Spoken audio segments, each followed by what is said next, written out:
Hello, welcome to RS3 Released, a series about RuneScape's content being played in the order it was released. My name's Seal. This series was inspired by a few content creators, the biggest one being Jimmy's By Release series. The rules are pretty simple. As I complete quests, I unlock all content released up to the next quest. For instance, when I complete Mornings in Part 1, which was released July 19th, 2005, I unlock all content before that, including the farming skill, which was released July 11th. A few disclaimers though. There will be some things that will not allow me to adhere to the one rule I'm bound to. A lot of things have been entirely removed from the game over the last 20 years. The mining smithing rework is a big example. I can't mine anything in the game that is the way it was back in Classic. I'll do my best to avoid as many of these things as possible, but even some quests have been entirely replaced. Additionally, some quality of life things like the climb top option on stairs and moving the camera with my mouse will be allowed. I'm turning the graphics as low as possible and have a nice overlay of the 2005 UI. I'll slowly increase the UI as we progress. Let's go.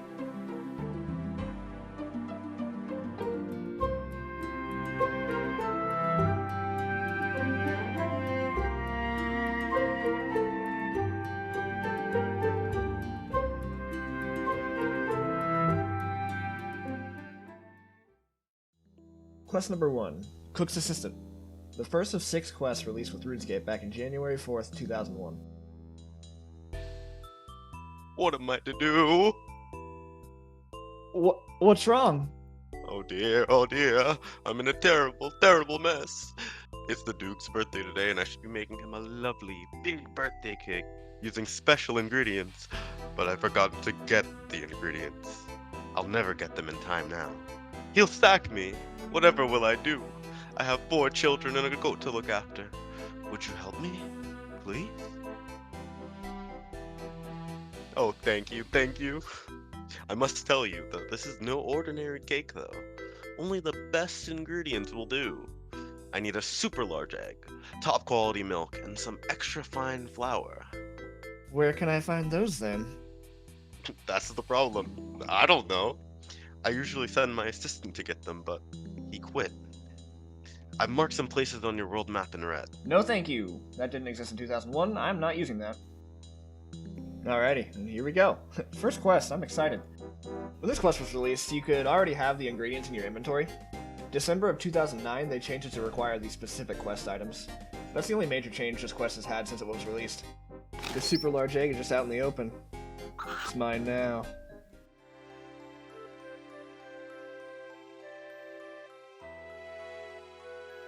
Hello, I'm Gilly. What can I do for you? Oh my god, your voice. I'm after some top quality milk. Really? Is it for something special? Yep, we're making a cake for Duke Horatio's birthday. Wow! Quite an honor that you picked my cows. I suggest that you get some milk from my prized cow. Which one is that? She's on the east side of the field over by the cliff. Be gentle. Milk the cow, get as far away from here as possible. Grab some wheat, take it to the mill. Hello, adventurer. Welcome to Mill Lane Mill. Can I help you? I'm looking for extra fine flour. What's wrong with ordinary flour? Well, I'm no expert chef, but apparently it makes better cakes. This cake, you see, is for Duke Horatio. Really? How marvelous. Well, I can sure help you out there. Go ahead and use the mill and I'll realign the millstones to produce extra fine flour. Anything else? I'm fine, thanks. And that's pretty much the whole quest. Now I just go up the ladder, put the wheat in the chute, pull the lever, grab a pot, and grab my flour. Now we bring everything back, and quest complete. How are you getting on with finding the ingredients? Here's some top quality milk, here's the extra fine flour, and here's a super large egg. You brought me everything I need. I'm saved. Thank you. So, do I get to go into the Duke's party? I'm afraid not. Only the big cheeses get to dine with the Duke. Well, maybe one day. Maybe. I won't be holding my breath. That is Cook's Assistant done. Quest number 2, Demon Slayer. Now, the Demon Slayer that was released back in 2001 does not exist in RuneScape anymore. It got replaced in 2013 with a different story. See, the original story had us talk to a gypsy in Varrock, who tells us we're a hero destined to save the city from a demon. We get a magical sword and say an incantation to banish the demon. Now, the only thing still remaining from that story is the demon and the sword. In fact, these dark wizards have nothing to do with Demon Slayer anymore. They're not even aggressive now. I did a group Iron Man with a friend who never played old school a little while ago. He died here. The quest starts with Gideon Bede, a scholar from Edgeville Monastery. He tells me he's chasing a fugitive named Danath, who stole a demonic book from their archives. He is desperate for help. He says that the book can be used to summon Delrith, which is a demon who can only be hurt by Silverlight, the holy sword. Apparently, the sword is beneath this church. He's going to hunt down the fugitive while I get the sword.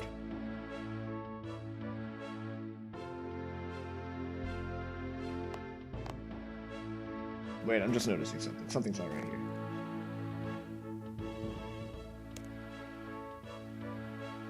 There we go. That looks a little better. These are the 3 Spirit Guardians. They want to test me to make sure I'm allowed to take the sword. These tests are all really, really easy, so I'm very sure anyone who wanders down here could have taken Silverlight.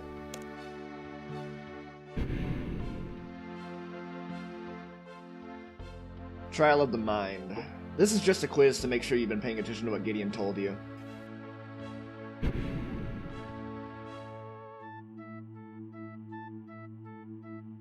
Trial of Faith. I have to prove I have faith by blindly following directions.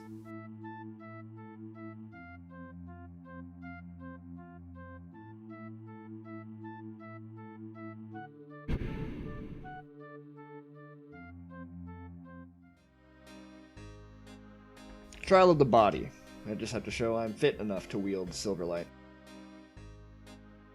He wants me to prove that by cleaning up these bones.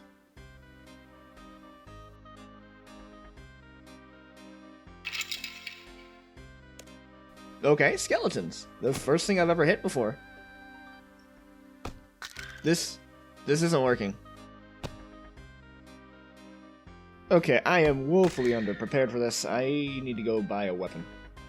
This would actually probably be a great time to go over a little bit about what changes to combat have been made between now and 2001. So, all health is multiplied by 10 compared to how it was back in 2001. Your chance to hit is now based mostly on your weapon. Using your fist means you have a weapon accuracy bonus of 0.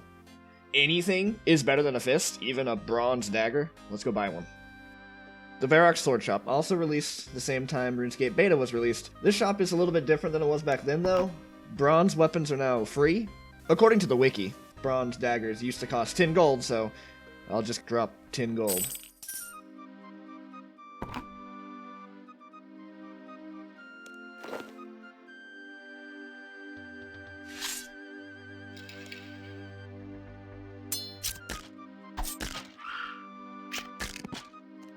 Alright, XP. Experience is now gained dependent on the monster you kill rather than the damage you do. Back in 2001, you'd get 4 XP in attack per damage done. I'm doing the equivalent of half of 1 damage to each of these skeletons, and I'm getting 25 XP. XP rates for combat have been extremely inflated since the evolution of combat, and this is what it's like now. What do you think? Is it a good thing or a bad thing?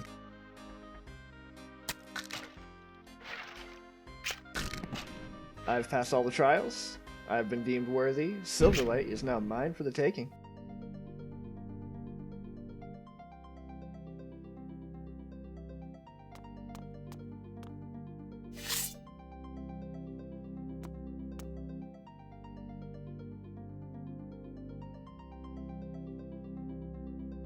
Gideon left a note saying he's found Danath and cornered him in the Zamorak Temple. He writes that Danath is planning to summon the demon in the city, which will destroy it. I've got to stop him before it's too late. There's a bunch of people who Gideon refers to as Danath's fanatics who attack me on sight with magic. They're very weak and die in 1 or 2 hits.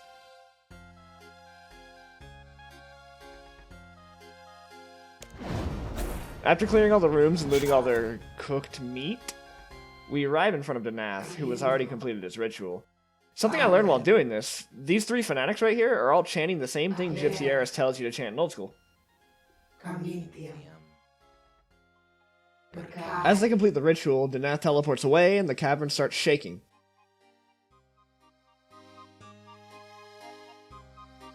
The demon Delrith appears and shows his signature ability to let out an explosion. And Gideon shows his signature ability of shielding us from Delrith's explosion.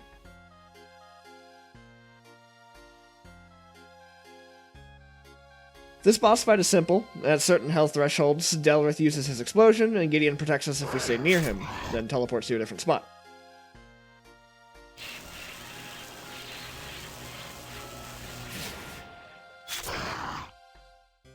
When Delrith reaches 0 HP, he explodes. Gideon takes us back to the church, and quest complete. You get 300 total combat XP and some magic weapons, but the weapons didn't exist back in 2001, so bye-bye. The Restless Ghost.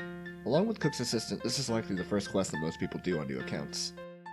Father Eric tells us there's a ghost in the cemetery that won't pass on, so he sends us to Father Ernie, who is a ghost expert. Ernie is in isolation in the Lumbridge Swamp for pious reasons, but after being annoyed at us for disturbing him, he gives us a ghost speak amulet.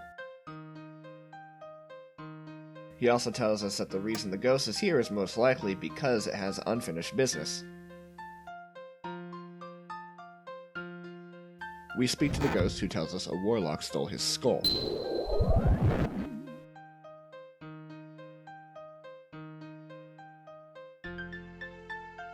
This is where the quest is a little different from old school. Instead of the warlock belonging to the wizard's tower, it's simply a monster that we have to kill.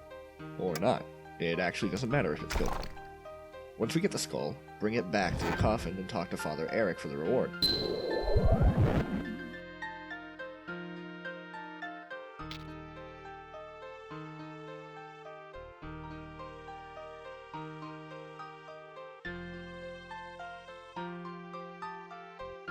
The 925 prayer XP, and we keep the ghost speak amulet.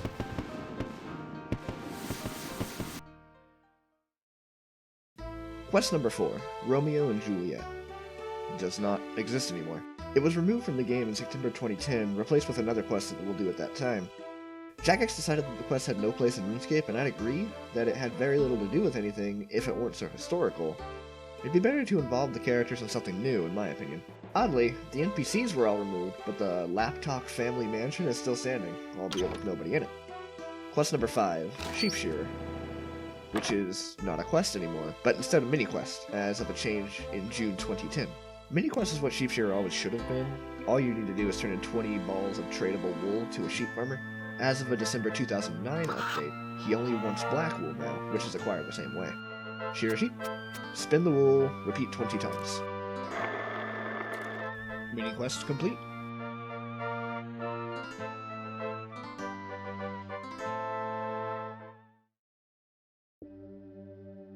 Quest number 6, Shield of Arav. We find a book in the Varrock Library that speaks of the Phoenix Gang, who stole a legendary shield from the museum. We decide to get it back. The librarian tells us to speak with the fur trader to find out where the hideout is. This quest always seemed ambitious to me for being released back in 2001. It's one of the only quests that had 2 players working together through it at the same time, restricting you out of half of the content and dialogue depending on which gang you join. Sadly, in February 2017, Jagex took that part out. You can now switch gangs whenever you wish, and the quest does not require a partner. After bribing the fur trader, he tells us where the hideout is. We arrive and speak to Straven. The Phoenix Gang runs under the front of VTAM Corporation. We tell him we know what they really are, and we offer our services. And his first order of business to prove our loyalty is to go into a bar in broad daylight and kill an opposing gang member. Naturally, thinking only about reward and nothing else, we see no issue with murdering a gang member. You don't get to talk to the opposing gang member at all. He does have a talk option, but he doesn't speak with us. We can only attack him. Nobody at the bar bats an eye when we kill him. Looting his intelligence report and giving it to Straven, he gives us access to their base. We would walk right in and steal half of the shield, but the other half is missing. Straven tells us that 5 years ago their gang fractured, and the Black Arm Gang formed, taking half of the shield with them. We steal 2 crossbows from their armory, and go speak to Charlie the Tramp. After bribing him as well, he tells us that the Black Arm Gang is right next to him. I speak with their leader, Katrine, who wants 2 Phoenix crossbows. They plan to use them to commit murder and incriminate the Phoenix Gang. Again, we have no problem with this. We give her the crossbows, and she recognizes us as a Black Arm Gang member. We go upstairs and steal the other half of the shield. We then somehow fuse the two halves of the shield together. We bring the shield to King Rold, who rewards us with 1,200 gold.